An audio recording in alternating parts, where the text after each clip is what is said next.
eu já abro um disclaimer aqui. O que é que a gente quer, né, acima de tudo? Mostrar que é possível que algumas instituições sejam reconhecidas sim como ICTs e que elas atuem como ICT. Primeira pergunta que você tem que fazer aqui é: para que ser ICT como gestor? A gente vai falar um pouco nos 7 passos, né, que nós construímos aqui na Inovis para trabalhar capacitação, mentoria e treinamento dentro dessa agenda. Então, primeiro é propósito. Acima de tudo, numa instituição privada, até na vida, você tem que buscar propósito. Então, para que, né, uma instituição vai buscar um reconhecimento jurídico, né, de ICT? E já vou desconstruindo algumas dúvidas que sempre me perguntam como professor, né? A ICT precisa de CNPJ, né? ICT é toda a instituição. Então, dentro dessa perspectiva, a gente vai responder aqui, mas né, para que ser ICT? Qual o propósito de ser ICT? O que é que você quer nesse reconhecimento jurídico? Ou seja, você não tem nenhum carimbo estatal para você virar ICT. Você me perguntar, o MCTI tem que carimbar? Para receber alguns benefícios fiscais, a ICT tem que estar lá, né, cadastrada no MCTI. Mas para ser ICT não, apenas o reconhecimento jurídico, né? E eu vou mostrar isso para vocês. E isso foi exatamente o entendimento que a AGU teve, a Advocacia Geral da União, me usando até como doutrinador, né? Usaram o nosso livro, que eu acabei de mostrar para vocês, o Marco Legal de Ciência, Tecnologia e Inovação no Brasil, né? A gente como doutrina, para confirmar que sim, o legislador, e a gente não pode ser mais real do que o rei, ninguém, né? Do presidente da República, ministro, a secretário, a qualquer servidor público no Brasil, não pode ser mais real do que o rei. Não pode, né? Distorcer o que a legislação traz. A legislação deixou muito claro: atender os requisitos legais, você pode ser reconhecido juridicamente como ICT. Né? Isso foi colocado em parecer e depois o próprio ministro, né, da AGU, né, confirmou no primeiro reconhecimento de um ICT do Sistema de Justiça e órgãos de controle. Mas antes de buscar essa agenda, né, vocês devem refletir de forma muito clara, de forma muito profunda dentro da instituição, né, para que ser ICT? Por que ser ICT? Os custos são mínimos, né? Vocês vão ver isso, mas de consolidação de reconhecimento, mas são grandes, né, importantes quando você olha para uma capacitação, com a qualificação de uma equipe, né, de uma instituição, na maturidade que a instituição deve ter para ser um ICT. Então, de certa forma, você vai ter que ter muita governança, e eu centro isso, muita governança, né, com olhar de inovação, mas também de transformação institucional. E aqui a gente segue, como eu falei. Então, para ser reconhecido como ICT, aqui a gente tem que ter, né, essa preenchimento desses requisitos que são legais. Aqui é Lei 10.973, artigo 2º, inciso 5º, ponto. Isso já está consolidado em pareceres da AGU, né, e a própria AGU como ICT. Então, quem é um ICT quando a gente olha para o público? É um órgão, entidade de administração pública direta ou indireta.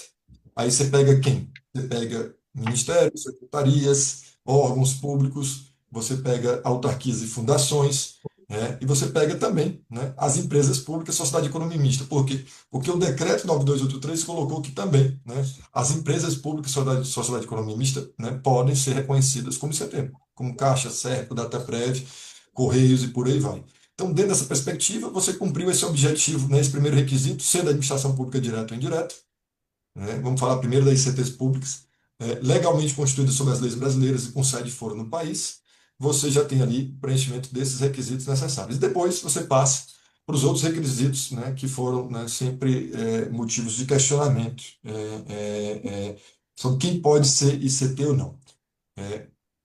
Um requisito muito importante é que inclua em sua missão institucional ou em seu objetivo social ou estatutário a pesquisa básica ou aplicada de caráter científico ou tecnológico. Ponto. Vamos parar aí. Então a gente vê de forma muito clara aqui as ICTs que a gente ouvia sempre, que são as ICTs clássicas, né? E não existe esse termo na lei, na legislação, ICTs clássicas. E existem as IFES, Instituições Federais de Ensino Superior, claro, as universidades e os institutos federais nos estados, e as ICTs, as outras ICTs.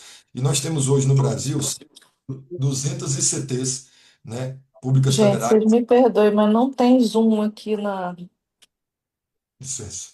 Eu não sei se alguém está falando, Rosiane. Então, continuando, nós temos que ter ali esse preenchimento desse requisito em cada instituição vai fazer a sua análise, né, necessária, que passa pelo reconhecimento jurídico. Se aquela ICT, né, a possível ICT pública cumpre, né, esses requisitos, inclusive, incluindo ali em sua missão institucional e seu objetivo social e estatutário, pesquisa básica ou aplicada de caráter científico e tecnológico. Ou, aí que vem, né, a transformação possível que pode acontecer, porque a lei permitiu o desenvolvimento de novos produtos, serviços e processos. O que é isso? É exatamente inovação, que está lá no conceito, né, legal, no inciso quarto. Artigo 2º, inciso quarto, fala exatamente o que é inovação, né, como conceito legal, e esse conceito veio do Manual de Oslo. Então, o desenvolvimento de novos produtos, serviços, processos é exatamente inovação.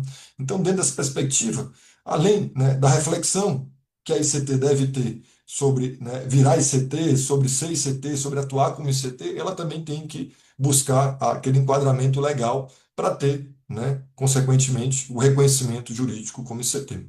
Então, dentro dessa perspectiva, a ICT pública é da administração direta e indireta, incluindo empresas públicas de sociedade de economia mista, quando cumprir esses objetivos, né, privada é exatamente a pessoa jurídica de direito privado sem fins lucrativos. Empresa, né? Empresa privada pode ser ICT? Não pode. Então, né, vamos deixar isso já bem claro, só instituições sem fins lucrativos, que na maioria das vezes vai nascer como uma associação sem fins lucrativos, né, registrada ali em cartório. Então a gente tem um conceito legal e ali naquele momento a gente vira, né, ou é conhecido, né, o termo mais técnico como ICT. Então dentro dessa perspectiva, quem pode se tornar ICT? Claro, né, universidades, estudo e pesquisa já nascem de certa forma, mas quem pode também? Empresas públicas, agências estaduais, órgãos públicos com atividade PID, né, sistema de justiça que busca ali, dentro do seu estatuto, da sua missão, inovar. Né, e quando a gente olha o princípio da eficiência constitucional, né, que é um princípio constitucional, tá? Você tem que buscar, sem sombra de dúvida, se está dentro da sua missão, da sua visão de futuro, a inovação, você tem que buscar, sim, né, esse reconhecimento. Por quê? Porque você vai cumprir um princípio constitucional, simples assim, de eficiência. Né? Ninguém pode falar o contrário, não, porque senão você vai estar violando, né, um princípio constitucional, que é o da eficiência. Órgãos de controle, da mesma forma, tem que buscar, né, essa possibilidade. Então, o ICT não é só universidade e não existe, né, uma casta dentro do ordenamento jurídico brasileiro de quem pode ser ICT ou não. Foi o legislador que colocou de forma muito clara aquele conceito, e a gente tem que ter uma noção né, de instituições gigantescas como a própria AGU, que tem mais de 14 mil colaboradores, mais de 8 mil advogados, com um terço dos processos, né, tecnologia de ponta, produtos, né, soluções tecnológicas de ponta, não poder ser ICT. Por quê? Né? Será que foi isso que o legislador quis quando colocou lá, né, a ICT na Lei de Inovação e na própria Constituição? Não, de forma alguma. Ninguém pode, né, interpretar de forma equivocada, porque a lei é muito clara no seu artigo 2º, inciso 5º. Então, todos que estão aí presentes, como a gente coloca como exemplo, pode ser, né, uma instituição que realiza pesquisa, desenvolve tecnologia ou gera inovação ou desenvolve, né, novos serviços, produtos e processos. Então, pode ser reconhecido. A gente colocou aqui, né, o olhar ali da das próteses, né, que são é um setor que está crescendo dentro dessa agenda de CTs. Então a gente sai desse modelo tradicional para um orientado à inovação, com cooperação, com pesquisa, inovação nacional, articulação, velocidade, experimentação. Né? A gente abre a agenda, né, inclusive de órgãos que não tinham esse olhar de inovação no setor público, né, um olhar mais amplo da agenda, e ele começa a interagir, né, buscando ali pesquisa, desenvolvimento e inovação, uma atuação muito forte com todo o ecossistema, atuação, a possibilidade de atuação em escala. Nós temos diversos órgãos, né, que têm escala no Brasil. Você pega da advocacia pública, órgãos de controle, ao sistema de justiça, universidades, ligados à inteligência artificial, a minerais críticos, a qualquer, né, agenda que estaria dentro, né, de uma possibilidade de desenvolvimento. Então, a gente vai trabalhar novos produtos, serviços e processos, a gente vai ter uma gestão de propriedade intelectual, a gente vai ter uma possibilidade de fomento à inovação mais ampla e, claro, sempre, sempre, sempre, né, atuação em rede, né, buscando cooperação. Então, dentro dessa perspectiva, a gente vê vários benefícios, né, por tipo de instituição, né, que vai ali de órgãos de controle, com auditoria de inovação, avaliação de P&D, normas baseadas em evidência, ou seja, buscando alianças estratégicas para entregar melhores serviços, para cumprir melhor as suas, né, obrigações. Então, dentro dessa perspectiva, nos órgãos de controle, a gente tem diversas possibilidades, principalmente quando a gente olha, né, para atuação em rede. Né? Você olha para uma atuação em rede ali, quando você tem um TCU, um TCE, um TCM, quando você tem AGU, PGMs e PGS, né, como você tem as PRODES estaduais, municipais e federais. Então, você tem uma possibilidade ampla de trabalhar em rede, né, grandes alianças estratégicas. Empresas públicas, sem sombra de dúvida, né, se reinventar, se transformar, né, buscar novos modelos de negócio, trabalhar pesquisa, desenvolvimento e inovação, PI, licenciamento, transferência de tecnologia, com as possibilidades que a ICT tem, inclusive trabalhando até a captação, né, de fomento de recursos, mas outras possibilidades, né, outras facilidades que essa modelagem traz. estados e municípios, né? Estados que busquem ali trabalhar uma inovação através de um órgão central, através de um ICT. Então, eles podem pensar isso e colocar na agenda do primeiro dia para trabalhar uma agenda estratégica prioritária, que a ICT lidere, né? Que a ICT faça a gestão da inovação, né, de todo o Estado, das suas empresas ou das suas, né, soluções inovadoras que saem de uma secretaria, que saem de uma autarquia. Então, tem sim uma possibilidade, inclusive, de estados, né, trabalharem com a ICT, uma liderança regional em inovação. Claro, órgãos reguladores, né, que vai ali, a ANA, que virou ICT, né, o IBAMA, que virou ICT, estou dando aqui autarquias, mas órgãos reguladores que podem virar ICT, né, ou ser reconhecido como ICT, e para trabalhar, né, uma agenda específica sua, né, na área de ciência, tecnologia e inovação, de pesquisa, desenvolvimento e inovação, com as facilidades, né, que a ICT traz. Então, dentro dessa perspectiva, você abre um leque de oportunidades e você começa, né, a ampliar e tirar ali algumas limitações, né? Por quê? Porque você vai bater a porta de quem? De universidades, das startups que estão aqui presentes, academia, as GovTechs, órgãos públicos. Você pode trabalhar parcerias, né? Com GovTechs, com startups ali que trazem soluções inovadoras, não só comprando, né? Por meio do CPSI, que é um instrumento que a gente criou, mas também, né, trabalhando alianças estratégicas para inovação. Trabalhar com empresas, hubs de inovação, parques tecnológicos, laboratórios, né? Tem uma série de oportunidades que podem aparecer a partir do momento, né, desse reconhecimento. Por quê? Porque você tem uma agenda de PDI, né? Você tem agenda de desafios, uma possibilidade de cooperação tecnológica, você pode acelerar seus processos usando, né, o apoio das fundações de apoio, né, aí no caso das ICTs federais e das estaduais que têm lei, né, e algumas, né, legislações estaduais. Vamos pegar uma que é nossa parceira, que é a CAGES. A CAGES é uma companhia de saneamento do estado do Ceará, um ICT, está trabalhando já exatamente essa estruturação, mas lá na Lei de Inovação do Ceará tem a possibilidade de ela atuar junto com uma fundação de apoio. Então, ali ela vai poder usar a fundação de apoio para várias, né, oportunidades e trabalhando e tirando algumas limitações, né? Trabalhar experimentação, IA e dados, todo tipo de agenda. Então, a força do ICT está exatamente nessa sua capacidade de articulação, né, de trazer o alinhamento em rede que a gente mostra aqui. E nos últimos anos, né, principalmente nos últimos 3 anos, a gente vê um crescimento muito forte do fomento à inovação, né, principalmente esses fomentos que são desenhados com arranjos, né, jurídicos, que vai colocar ali startup, academia, ICT pública, CT privada. Então, a gente tem a FINEP muito potente. Eu vejo que tem colegas aqui da FINEP com recursos potentes do FNDCT, como nunca antes, realmente, né?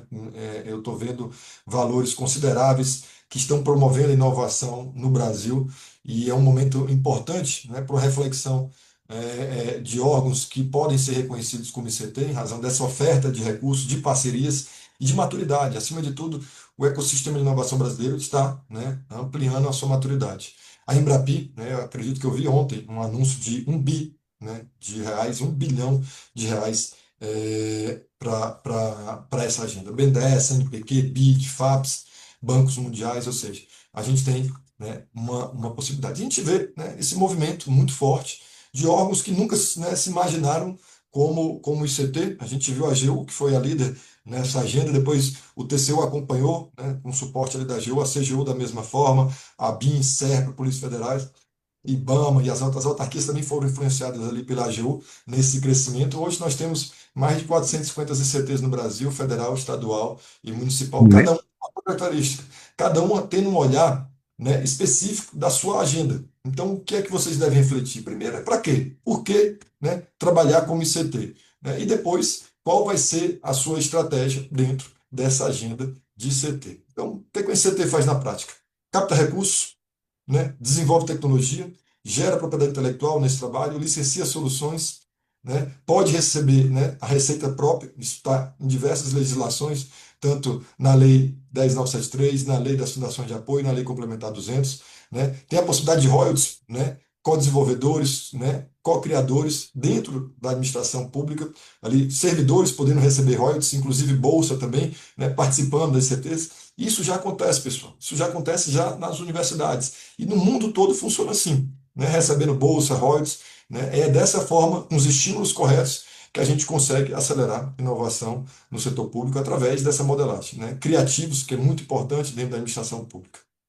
Então, essa inovação institucional, ela vai exigir, claro, uma governança, né, muito evidente ali, primeiro, de convencimento da autogestão, é top-down, né? A autogestão tem que, né, trabalhar e ali e liderar esse processo, claro, né, sempre construindo a maturidade dentro da instituição, para que toda a instituição entenda o que é um ICT e o que é que ela faz. Mas tem que ter um comitê de inovação, um olhar ali, e claro, um NIT muito bem preparado, muito bem capacitado, né, que vai fazer toda essa arquitetura, essa engrenagem funcionar. Quem é que vai bater a porta, né, quando a gente, né, trabalha ali o reconhecimento de ICT? Primeiro, da academia e pesquisa. Então, colocar os pesquisadores, isso aqui é algo que deve ser dito. A primeira porta que qualquer ICT pública deve bater é das universidades públicas brasileiras. O conhecimento no Brasil está ali, 90% do conhecimento é público, estão nas universidades federais, né, e estaduais. E também a gente tem 70% dos pesquisadores são públicos. Então, é o parceiro de primeira hora para qualquer ICT pública na AGU, né, no TCU, CGU ou qualquer outra ICT pública das PRODES, né, empresas públicas, deve ter a academia como um grande parceiro, os pesquisadores da nossa academia brasileira, sem sombra de dúvida. Mas o mercado, né? As startups podem também se conectar. As ICTs vão co-criar e co-desenvolver sempre com a academia e as startups. Então, as startups têm que entender que isso aí é uma grande oportunidade de aliança, né, que surge a partir do momento que uma decisão decide ser reconhecida como ICT. E, claro, trabalhar fomento em infraestrutura, ali parques tecnológicos, todo tipo de estrutura. E a gente chega aqui, já terminando a nossa explanação, falando um pouquinho, né, dos 7 passos, né, como estruturar um ICT. Então, exige governança, estratégia e operação.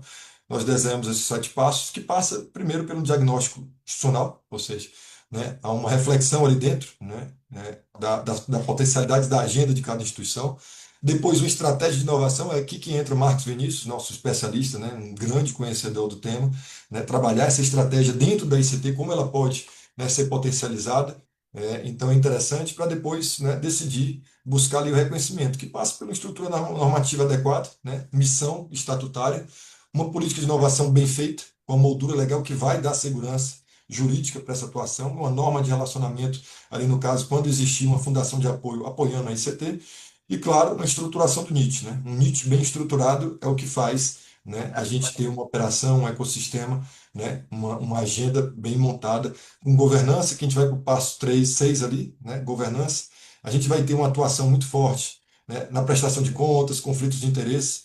Então, assim, a parte normativa, jurídica é muito importante para que a gente vá do 6 ali para o 7 na operação dentro do ecossistema, que a gente faça, algo seguro juridicamente, acima de tudo. A gente está olhando principalmente para as ICTs públicas, né, essa exigência é muito clara, e se você fizer uma boa governança, com uma boa prestação de contas, né, trabalhando ali, evitando conflitos de interesse com a política bem montada, né, para dentro e para fora, você consegue operar esse ecossistema. Então, essa estrutura a gente montou dessa forma, com diagnóstico, estratégia normativa, né, estrutura normativa para que seja reconhecida como ICT, uma política de inovação muito bem montada, o NIT estruturado e depois ali a governança e a operação e vai para o passo sétimo, ela atuando, sendo o ICT definitivamente não tendo apenas um reconhecimento jurídico. Então a gente tem esses 6 passos, todo ICT nasce dessa construção estratégica, né, desses 3 pilares fundamentais, levantando capacidades, dados estratégicos, potencial de inovação, as lacunas institucionais, definindo a missão, né, de inovação, que é aquela, né, instituição que quer ser reconhecida como ICT, os objetivos estratégicos, o público-alvo que ela quer atingir, qual a escala que ela quer dar, né, dentro daquela transformação como ICT. Isso é muito importante para a decisão, né, aí institucional de virar ICT, né, de trabalhar como ICT, que vai passar por uma mão de obra, uma engenharia ali, que passa pela missão, pelo estatuto, né, de cada instituição, pelos regulamentos internos, né, pela estrutura do NIT, base jurídica, né, que seria política de inovação, NIT, governança e operação. Ali são os 3 pilares fundamentais de segurança jurídica e aceleração. Isso bem montado, esses 6 passos, a gente vai para o sétimo, que é tocado, primordialmente pelo NIT de cada ICT. Né? Por que eu falo NIT e política de inovação? A lei, né, determina que todo ICT deve ter sua política de inovação e seu NIT. Então, esse é uma estrutura muito importante dentro dessa construção, porque o NIT vai tratar exatamente da gestão da API, dos contratos de pesquisa, desenvolvimento e inovação, vai fazer a parte comercial ou de parcerias, né? Vai trabalhar a transferência de tecnologia, ou seja, bens intangíveis é o que há no mundo, né? Então, esse olhar, né, é o NIT que, de certa forma, lidera dentro da ICT, vai fazer toda a conexão com o ecossistema e gestão de editais e fomentos, né? Vai fazer a operacionalização da ICT. Então, é o motor operacional, é o NIT, muito importante, a gente trabalha isso também. Então, já finalizando aqui, Matheus, né, já passando a palavra para vocês, né, para você e para a Fran, a gente mais uma vez, né, coloca aqui o nosso QR Code para vocês entenderem melhor, né, um pouco, né, dessa modelagem que já existe desde 2004, da Lei de Inovação 10973, né, da primeira edição, e aqui a gente fez Boa. esse estudo, vocês podem acessar os CTs no Brasil, um e-book que nós, né, lideramos aqui na Inovis, quem somos um hub de formação, capacitação, certificação. A gente atua hoje praticamente no Brasil todo, né? Sul, Norte, Centro-Oeste, Nordeste, e agora estamos indo para o Norte também, com qualquer tipo de entidade pública e privada, né? De qualquer natureza, uma agenda ampla que vai de ambientes promotores de inovação, alianças estratégicas, compras públicas, normas, ICTs, que é modelagem institucional inovadora, e fomento também. Então, dentro dessa perspectiva, a gente tem uma grande agenda, né, para ser construída no Brasil a partir de uma decisão estratégica e com um diagnóstico claro, né, do que o gestor quer, né, do que a gente entende como modelagem para cada instituição. Muito obrigado, Matheus. Passo a palavra. Pessoal, já vou abrir para perguntas. Bruno, muito obrigado. Foi ótima a troca. A gente teve aí mais de 150 pessoas assistindo a gente, então acho que o assunto está bem alto aí, pessoal.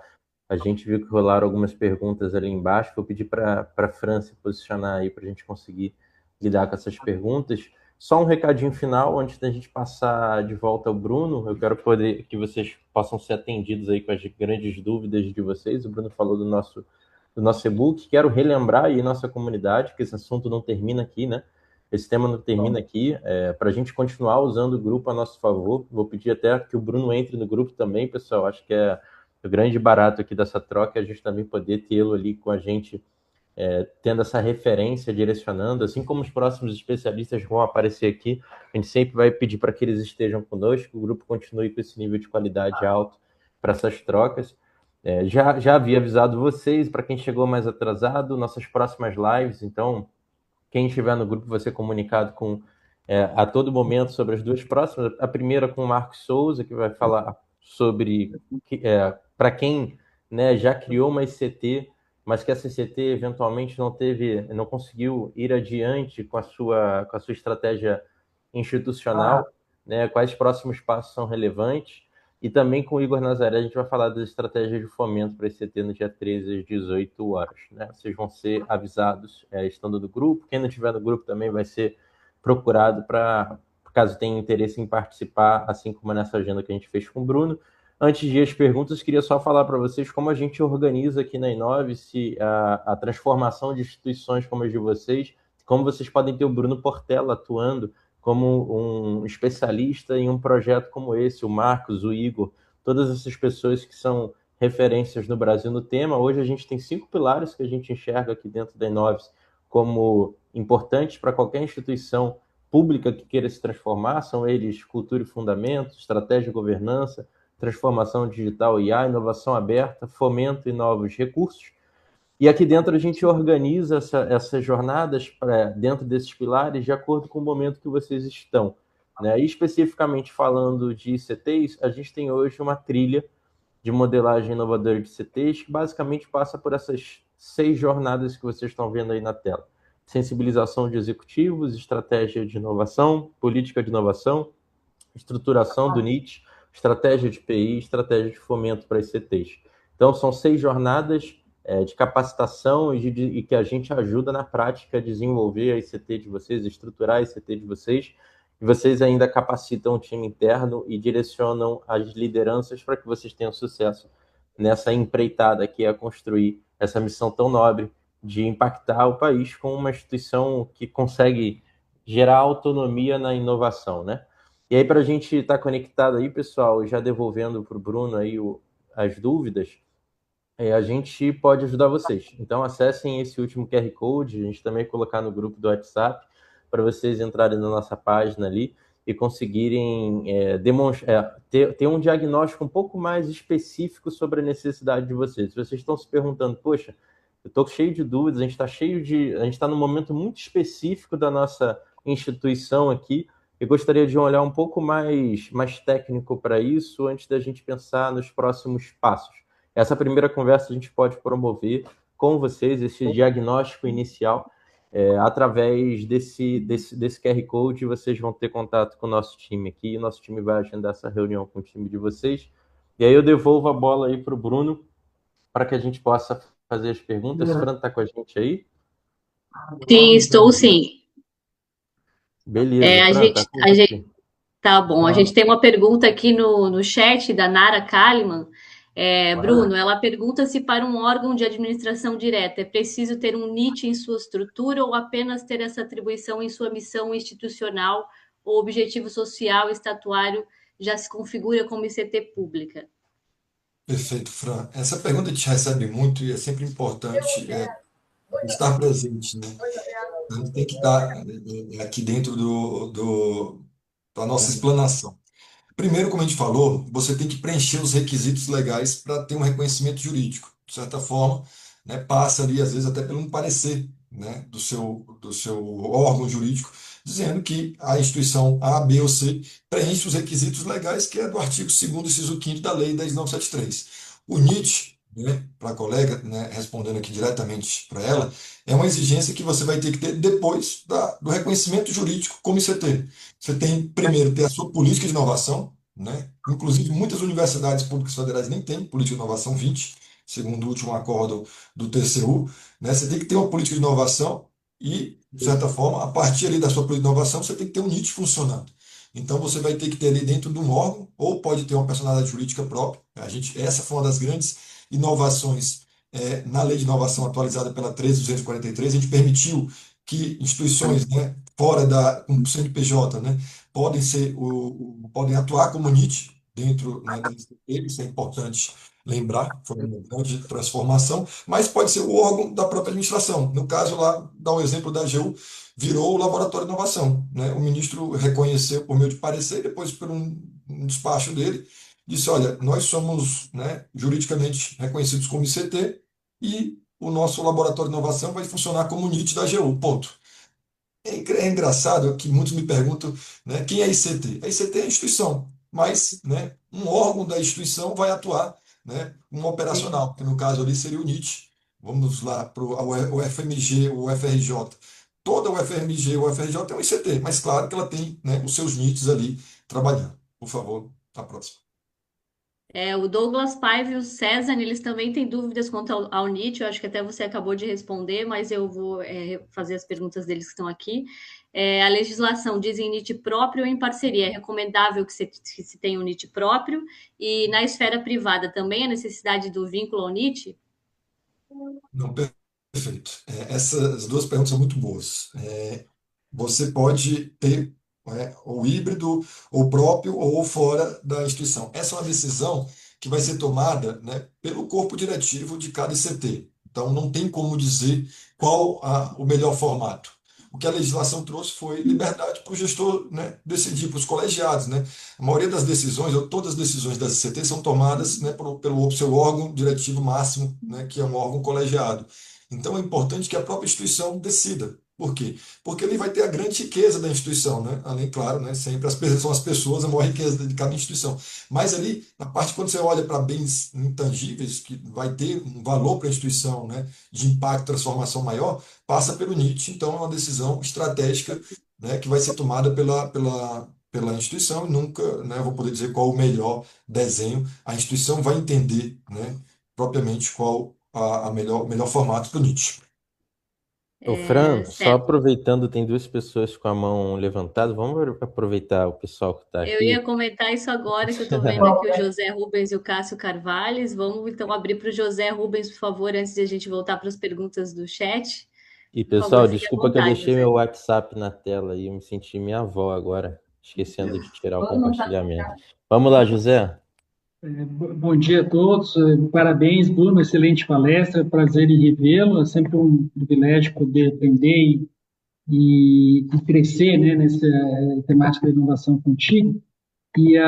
Trago uma novidade boa: o Ministério Público da União, né, que compreende o MPF, o MPDFT, o MP Militar e o MPT, nesse mês, agora dia 15 de junho, se tornou, né, por autodeclaração, uma ICT, né? Esses 4 ramos do Ministério Público Brasileiro, né, passaram essa qualificação, né, adotada. E aí eu trago uma dúvida: aqui a gente tem laboratórios de inovação espalhados pelo país, temos 3, inclusive eu coordeno de São Paulo. É, Há algum modelo assim entre uma relação entre NIT e laboratórios de inovação? Porque os laboratórios estão mais próximos dos usuários, ou seja, mais difuso, né, perto do usuário. Enquanto o NIT, muitas vezes, ele está próximo de uma estrutura hierárquica da alta gestão, né? E como se pode se dar essa relação entre NIT e laboratório de inovação quando há mais de um? Muito obrigado. Excelente, José Rubens, tudo bom, né, meu amigo? Eu passei por todo o Ministério Público dando aula para que vocês virassem CT. Eu fico muito feliz, né, por, né, esse trabalho que eu fiz aí como procurador federal ter alcançado. Eu passei exatamente por todos que você colocou, do MPT ao MPU, ao MPDFT. Então, que bom que a gente plantou a sementinha aí dentro também de um grande parceiro nosso do sistema de justiça. Parabéns, né? E eu até vou ficar muito feliz, vou até fazer um artigo sobre isso também. Vai sair um artigo meu agora sobre essa construção do sistema de justiça e órgão de controle. Fico muito feliz e vocês vão ter uma potência muito grande dentro dessa esfera. Essa sua pergunta é muito boa, né? E eu sei respondê-la facilmente porque eu estou vivendo esse problema, né? A demanda, eu tenho essa demanda como coordenador do Labori. Nós temos diversos laboratórios dentro da AGU, com 4 carreiras, né? De certa forma, tem até um desenho parecido quando a gente olha para o MPU, que tem o MPF, o MPDFT, o MPT. Então, a gente tem os nossos laboratórios também. Claro que cada instituição vai trabalhar, né, a sua esteira de inovação com as suas características próprias, com as suas peculiaridades. O que a gente está fazendo ali na AGU, eu posso dizer que, de certa forma, é público, né? Isso não é um problema, né? Tá aqui numa aula. E é exatamente o que a gente quer explorar e estressar aqui. A gente vai, né, buscar ali uma conexão de todos os nossos laboratórios que estão trabalhando em inovação. A gente não vai parar eles, né, ou não vai centralizar nada. O que a gente vai, né, trabalhar ali como NIT, Núcleo de Inovação Tecnológica, que é o Labori, é exatamente esse trabalho mais próximo dos laboratórios, né, gerindo ali, né, a inovação, gestando a inovação, trabalhando, né, o que as potencialidades de cada laboratório e ali fazendo, de certa forma, um controle maior, mas sem, né, limitá-los, mas um controle maior para entender e de diversificar e difundir, não só na instituição, mas para fora, trabalhando até as possibilidades de escala. E como é que a gente faz escala? Rede. Aí vocês estão no Ministério Público. Rapidamente, vocês vão trabalhar em rede com qual órgão? Com os Ministérios Públicos Estaduais, que tem, de certa forma, algumas dores ali parecidas, ou com a própria AGU, ou TCU. Então, de toda forma, aquela instituição, no seu diagnóstico, como a gente faz aqui como professor, né, mentor, orientando as instituições que nos contratam para essa parceria, a gente trabalha no olhar, Rubens, muito claro ali, né, dentro do diagnóstico da estratégia, como é que vocês querem, né, difundir essa agenda, para dentro e para fora. Porque tem que levar, né, tem que elevar a maturidade da instituição, né, mas tem que fazer com que a instituição olhe para fora também, né, por meio de parcerias, porque algumas limitações a gente, né, de certa forma, tira da mesa. Que isso é que é importante da ICT. Isso que eu passei para vários líderes aí do MPF, MPT e MPDFT. Queria aproveitar aqui o ensejo e mandar um abraço para a Iânia.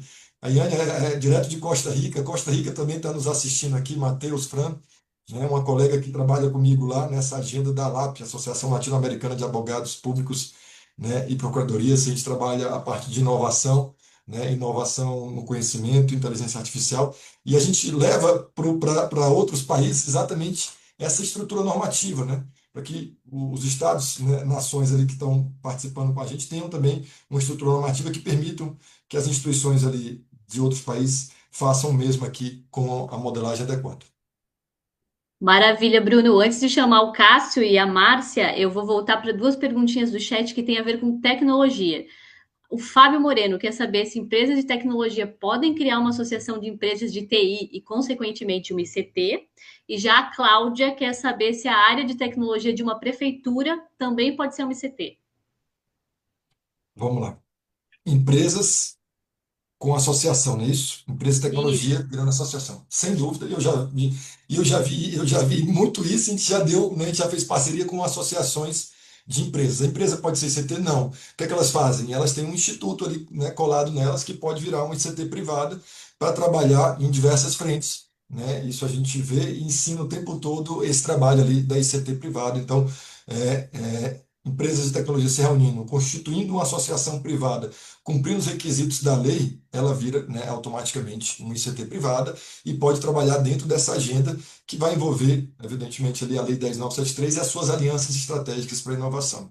E a ICT ela tem muitos ganhos quando você olha para a ICT privada, tá? Porque a privada vai se preocupar em ser uma ICT.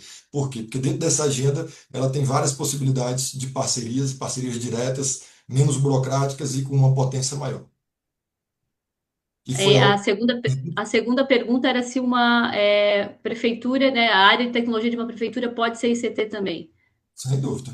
Por que não? Se cumprir os requisitos da lei, ela sendo da administração direta ou indireta da prefeitura, inclusive até sendo uma empresa pública, uma sociedade de economia mista da prefeitura, ela pode sim ser uma ICT pública, sem sombra de dúvida. E muitas já estão virando, inclusive com o nosso apoio ali, né, de mentoria e capacitação. Perfeito, Bruno. Agora vamos abrir para o Cássio Carvalhães. Por favor, Cássio, fica à vontade de fazer sua pergunta. Bom dia. É Cássio Carvalhais, tá? Não tem um tio, não. Carvalhais, perdão. Tudo bem. Eu gostaria de agradecer, tá, a oportunidade de estar aqui participando desse evento, tá? Doutor Bruno, hoje eu estou coordenador de projetos especiais aqui na Agência Nacional de Mineração e eu estou incumbido de outras atividades do nosso enquadramento como ICT, tá? É uma batalha que a gente já está aqui desde outubro do ano passado. Temos política de inovação já construída, tem uma minuta já pronta, já foi apresentada várias vezes para a autogestão e aí a gente ainda está com os impasses. A solução nossa aqui, dado o grau de maturidade do órgão para a inovação, foi segregar a nossa política de inovação. Foi solicitado que a gente tenha uma política de inovação somente para atuar um NIT dentro dos recursos que a gente tiver de fomento de inovação. E inclusive, semana que vem vou apresentar essa política segregada. Eu gostaria de saber se é realmente uma via, se é possível realmente. E aproveitando também, eu gostaria de que o senhor explanasse rapidamente sobre NIT compartilhado. Porque a nossa ideia aqui, dada a nossa baixa cultura de inovação, seria talvez trabalhar com NITs compartilhados. Se nesse caso eu necessariamente precisaria de ter um NIT dentro da agência, ou se eu poderia ter algum tipo de acordo com algum NIT já mais bem maduro e estruturado com outro órgão. Obrigado. Perfeito, Cássio. Eu vou já deixar bem claro que, né, eu sou procurador federal, sou membro da AGU, de certa forma, né, posso ajudá-lo como procurador e não aqui como Inovos. E assim, vocês têm aí uma equipe muito boa na PGF que pode ajudar nesse convencimento e você tem aí um procurador-chefe que é um grande amigo meu, que é o Tiago Benevenuto. Então, que pode ajudar nessa conscientização e nessa decisão. Então, dentro da AGU, nós temos uma equipe própria para isso, que é da PGF, os colegas ali da coordenação da Câmara Nacional de Ciência, Tecnologia e Inovação. Sobre a sua pergunta do híbrido, né, ou externo, é uma decisão estratégica de vocês, né? O que a gente vê no Brasil? A gente vê realmente NITs, e o Fortec faz esse grande e lindo trabalho de buscar amadurecimento dos NITs, né, que o Fortec é exatamente o fórum ali de núcleos de inovação tecnológica. Então, dentro dessa perspectiva, a decisão de buscar um NIT híbrido é exatamente trazer o que muitos não têm, que é a maturidade mesmo, né? A própria AGU, de certa forma, a gente ainda tem um médio a longo prazo para trabalhar a maturidade do nosso NIT dentro da AGU. A gente quer construir isso aí dentro, né, com um tempo adequado. E, às vezes, para buscar uma aceleração, né, a lei permitiu que a ANM, né, se ela for reconhecida como ICT, ela tenha um NIT fora ou híbrido, né, que tem ali, né, uma parte no órgão e outra parte, né, provavelmente ali na fundação de apoio que vocês vão escolher a partir do reconhecimento jurídico. Vocês vão credenciar, né, ou buscar uma autorização com MEC e MCT, que passa ali pelo GAT, que é o Grupo de Apoio Técnico, né, uma fundação de apoio, e ela pode ser o NIT de vocês. Mas é uma decisão, Cássio, que é muito particular de vocês e vem, né, e ela pode ser tomada com essa reflexão. Eu quero acelerar. E o NIT é um motor operacional de gestão de propriedade intelectual, de busca de parceria, que é importante que a gente tenha já um NIT preparado, estruturado e com a maturidade. Então a gente não quer deixar aqui no órgão, a gente quer. É muito difícil ser unido fora, sabe? A maioria vai ser compartilhado e o compartilhado é interessante para aquela ICT que quer buscar uma aceleração, uma atração, né? E ela vai usar dessa agenda, dessa liberdade para trabalhar com uma capacidade intelectual de um NIT fora, né? Um NIT híbrido, para acelerar a sua agenda. Então, é possível, e eu acho que é uma reflexão boa, né? É muito difícil você ver o NIT totalmente externo à instituição, porque tem os seus riscos, né? Porque vai trabalhar uma gestão da propriedade intelectual da instituição.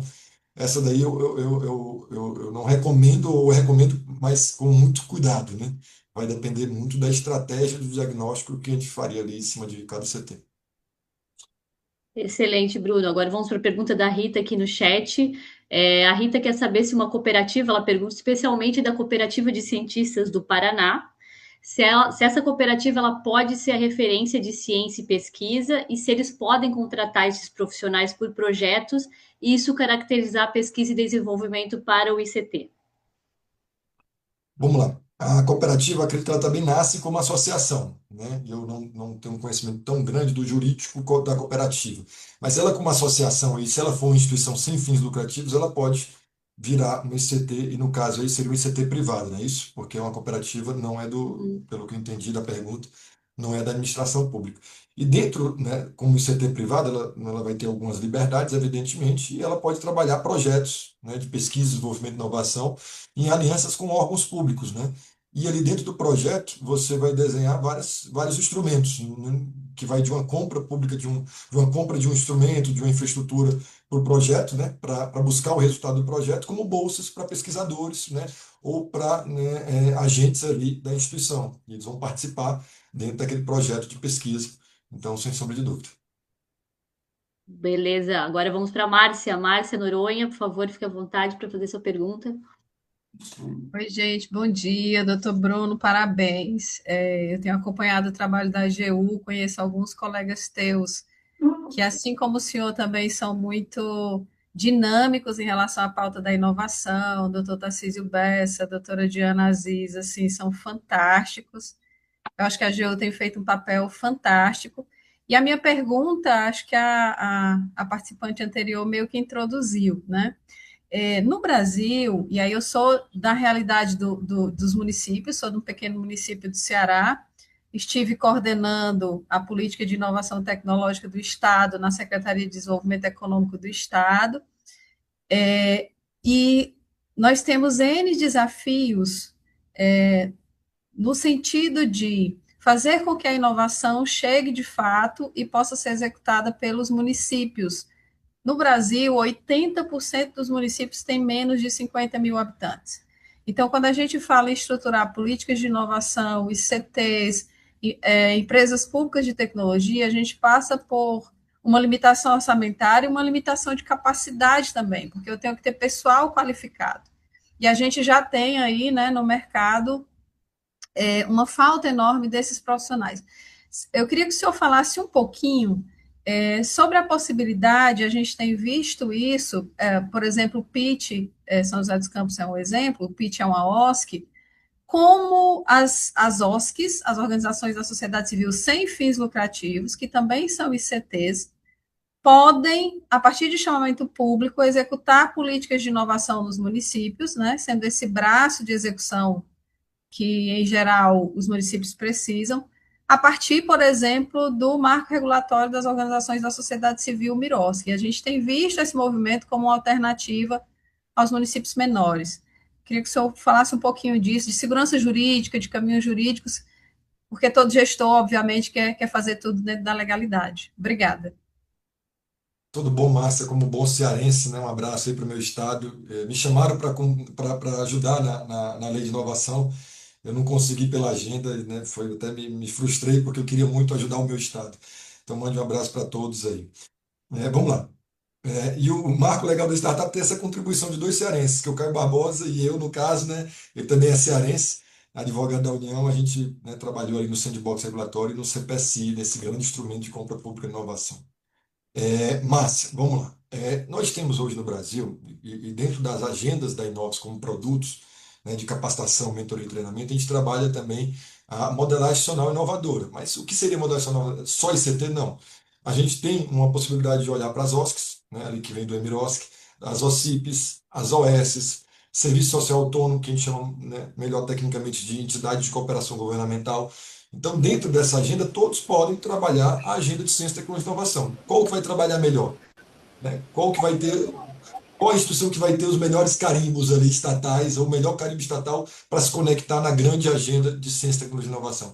Evidentemente que é a ICT, que ela nem precisa de carimbo, evidentemente que ela tem que ter um capital humano, intelectual bem montado, mas ela nem precisa de carimbo como, né, uma OCIP, ou uma OS, que é uma qualificação via decreto, né, ou um serviço social autônomo, ou entidade de cooperação governamental, que é lei, mas cada instituição vai escolher o melhor enquadramento legal, né, para aquela agenda. Né? A gente vê ali o Parque Tecnológico São José dos Campos, né, utilizando o OSC. Pode, a questão é, ele pode ser só OSC, ou a gente pode ser vários. Né? Como eu brinco muito em aula aqui pela Inós, a ICT é uma blusa que você veste. Você pode tirar. Né? Você veste, né, para trabalhar em parceria como ICT e depois você tira para trabalhar como OSC. Então é isso que a gente se ensina nessa capacitação, no diagnóstico, na estratégia, exatamente as possibilidades e os melhores desenhos, né, que devem ser construídos. A gente dá muita aula para estados e municípios, né, para que eles escolham, né, ali eles diretamente os melhores desenhos jurídicos para aquela agenda. Mas eu não posso de plano dizer qual é a melhor natureza jurídica, né? O desenho que o Estado pensa e a conexão que ele vai ter com o ecossistema é que vai dizer qual o melhor desenho que para de pé, tá bom? E que para de pé sempre com segurança jurídica. Certo, pessoal. Agora a gente vai abrir para a última pergunta, tá? A gente está com o tempo um pouco estourado, então eu vou abrir para a Carol. Carol, por favor, faça sua pergunta ao Bruno. Doutor Bruno, bom dia. Falei que eu ia estar aqui hoje, né? Tá aqui eu, tirando as dúvidas aí. A minha pergunta, na verdade, é entender um pouquinho sobre a propriedade intelectual enquanto esse acompanhamento do NIT, né? Se é viável aí, porque entendendo aqui tudo que a gente vem estudando sobre isso, nós já temos, né, dentro da universidade, a ICT, com o NIT, que já tem o direcionamento melhor, então seria viável para nós, enquanto prefeitura, esse NIT em parceria com esse NIT da universidade, e aí eu quero te ouvir um pouquinho sobre isso. Tudo bom, Carol? Carol é uma parceira já da Inova, né, pelo o município de Uberlândia. Um abraço para toda Uberlândia, uma cidade que eu gosto muito e que está tendo uma visão de futuro, né, em várias frentes, não só em compra pública e inovação, mas ICT também. Ontem a gente estava numa aula de CPSI, né, um próximo desafio aí do município. Carol, excelente pergunta, que acho que veio um pouco do que o Cássio lá trouxe na questão de NITs compartilhados. O município de Uberlândia tem um grande potencial, né, e, na minha visão, deveria, né, pensar seriamente no ICT próprio dele, né, trabalhando ali um reconhecimento jurídico, um diagnóstico, estratégia, né, a parte de estrutura normativa, política de inovação, e no final a gente vai chegar aqui na sua pergunta, que é o NIT. Né? O NIT de dentro, o NIT híbrido, a universidade lá federal ou estadual aí de Minas Gerais, ou universidade federal que esteja em Uberlândia, ela tem um NIT próprio, né? E ali eu nunca vi, né? Isso é uma boa pergunta, até pelo ineditismo, eu nunca vi um município, um ICT municipal estadual compartilhando, né, da sua estrutura de NIT com uma universidade pública federal. Então é interessante a pergunta para estudo mesmo, mas eu recomendaria que o NIT ficasse realmente dentro da prefeitura, até para evitar questões burocráticas maiores. Então, né, para ter um trabalho, uma gestão da propriedade intelectual de um município do porte, que é de capital de Uberlândia, então tem que ter um NIT próprio, né, e buscar ali um apoio via fundação de apoio, porque eu não sei se a legislação municipal de vocês, né, tem essa possibilidade, vocês têm uma lei, né, para as fundações de apoio municipal, ou vocês usam, né, por analogia, a Lei 8958 de 94, que é uma lei federal, para buscar esse apoio ali de uma fundação de apoio, e ali ela ser o NIT de vocês ou ter um NIT híbrido. Então, dentro dessa perspectiva, é algo que cabe na reflexão de uma construção da ICT Uberlândia. Vocês vão pensar ali qual o NIT que a gente vai querer? Próprio, híbrido, né? Externo? Quem a gente vai convidar para ser o NIT, né? Tem personalidade jurídica própria ou não? Então, é uma discussão boa, e eu nunca vi um NIT municipal, né, uma ICT pública municipal estadual compartilhando ali da sua estrutura com um órgão federal. Eu acho que até, em tese, assim, eu digo que não pode, mas, né, eu acho que cabe uma boa pesquisa, e eu gostei demais da, da sua pergunta, mas é algo que não pode ser, né, falado de plano. Tem que pensar como vocês querem a estrutura, e o município de Uberlândia tem, né, estrutura suficiente, né, aí não olha até orçamentário, de ter um NIT bem qualificado ou um NIT híbrido que funcione para dar essa aceleração na maturidade de vocês, e ali depois, no final do dia, a maioria das grandes instituições tem NIT próprio. Tem NIT próprio. As grandes instituições, a UFRJ, o FMG, vai buscar sempre ter um NIT próprio, porque é muito importante. Que a ideia de uma maturidade plena é você ter, né, um núcleo de inovação tecnológica bem montado para, né, gerir com liberdade, com propriedade, tudo que está sendo, né, produzido e desenvolvido. Só um detalhe, Perfeito. só um minutinho, um detalhe, Bruno, vocês falaram aí sobre mentoria, tudo. Agora, fora do CPSI, eu quero ver depois como que a gente pode fazer isso voltado agora só para o ICT, e aí Bacana. a gente conversa. Pode falar com o Legal, nosso cara, eu vi que CEO você direto. preencheu nossa página ali, não foi? Já Eu preenchi. vi seu nome lá. A gente vai pedir para o time entrar em contato contigo, tá ótimo. Obrigada. Pode deixar. E, Carol, só respondendo aqui a sua última pergunta, que isso é muito importante, você colocou aqui, quando o produto, não, foi a Carol do Piauí, outra Carol que é uma grande amiga, que está lá na Secretaria de Inteligência Artificial do Piauí. Carol, um grande abraço. Você perguntou quando o produto é desenvolvido junto com a universidade, NIT, do órgão, universidade com quem fica a propriedade intelectual. É uma excelente pergunta, e assim, eu fico muito feliz dessa pergunta, por quê? Porque eu participei exatamente dessa construção normativa no Brasil. Até 2012, a gente tinha, né, uma restrição nessa negociação da propriedade intelectual. E lá, como consultor jurídico do MCTI, a gente já vinha construindo, né, modificando isso. E hoje, tanto na compra pública de inovação quanto nas alianças estratégicas, a ICT pode negociar com os seus parceiros, independentemente de quem seja, como é que vai ser a divisão da propriedade intelectual. 0, 50, 100, licenciamento de uso. É uma negociação livre, não a resposta, né? A resposta é: você tem total liberdade para negociar, né, com qualquer tipo de parceiro o que vai ser co-desenvolvido ou co-criado. Pessoal, vamos encerrando? Não, depois a gente conversa Ah, a mais. Carol falou alguma coisa. Perdão, Carol. Acho que deu um Não, delay. é porque assim no Piauí a gente está desenvolvendo já, inclusive estou em reunião aqui com a Fundação de Amparo à Pesquisa. Então, assim, já tem casos que está sendo desenvolvido produtos patenteáveis junto com a universidade, que a gente tem, chama residência tecnológica, né, bolsistas da universidade dentro do nicho do órgão. Só que aí sempre é a questão da patente, né? A universidade quer, eu também sou mestranda de propriedade intelectual, a universidade quer a obtenção da patente como um todo, o NIT, o órgão, né? Também que essa parceria, então a gente está tentando organizar isso para fazer o correto, é que cada um tem Carol, um percentual, né?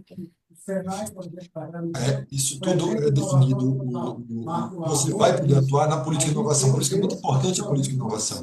Nas nossas mentorias, a política de inovação vai construir ali a moldura legal de atuação. E a moldura tem que ser flexível o suficiente para você poder negociar. Mas vocês vão ter parâmetros ali para dar segurança jurídica para o gestor também negociar, saber negociar. Será que eu posso dar 100%, 50%? Essa é uma dúvida que o gestor na ponta ali vai ter, porque você está trabalhando Então, ali mas conversa com recursos. Então, dentro dessa perspectiva, a política de inovação e as alianças estratégicas, né, vão contextualizar a tomada de decisão do gestor. Maravilha. Aproveitando esse assunto aí quente de PI, né? Já fui puxado aqui pelo nosso outro sócio, Bruno Adalberto Maciel, também procurador federal da AGU e hoje uma das grandes referências em propriedade intelectual dentro do INPI. E ele já pediu aqui a agenda para a gente fazer a live só de propriedade intelectual. Eu vou ter que fazer, né? A gente vai ter que fazer. Vai ser o foco aí. Essa eu vou assistir. O Adalberto é um colega procurador federal, professor e co-founder da Inovis, e ele é coordenador geral de propriedade intelectual do INPI. Então, um grande conhecedor com formação em Nova York, né, na Universidade de Colômbia, em propriedade intelectual, um grande conhecedor do tema. Então, pronto, já vai entrar na nossa agenda. Pessoal, acho que a gente conseguiu ir até um pouquinho além aqui, ocupamos um pouquinho mais a agenda do Bruno. Bruno, obrigado aí pelo teu tempo, pelo teu conhecimento, tá suando. Foi bem bacana aí o que a gente pôde trazer. Pessoal, o papo continua lá no grupo, né? Eu acho que ficou muito clara a intenção do nosso grupo no WhatsApp também, da gente ir fomentando esse tema que é super importante. Logo, logo o Bruno tá lá com a gente também pode absorver um pouquinho mais dele dentro do possível, né, Bruno? Dentro da sua disponibilidade ali, te aproveitar para responder as dúvidas do pessoal. Quem quiser saber como a gente pode apoiar aqui via Inovis também, assim como a Carol levantou a bola ali, nos procure, né? A gente tem várias jornadas aí para ajudar vocês a destravarem a inovação e principalmente dentro da agenda de CT. Foi um grande prazer. Dia 3 a gente tem o nosso próximo webinar. O pessoal do marketing já me passou o link aqui. Eu vou jogar agora aqui no chat, mas também vou jogar no grupo depois. Então, quem quiser estar por dentro, o próximo é com o Marcos Souza, que vai falar de estratégia de inovação e CT para quê, né? Ele traz CT para quê? Para que você precisa de uma CT? Né? Me tornei CT e agora, né? O que eu faço? É isso que ele vai trazer para vocês. Foi um grande prazer, pessoal.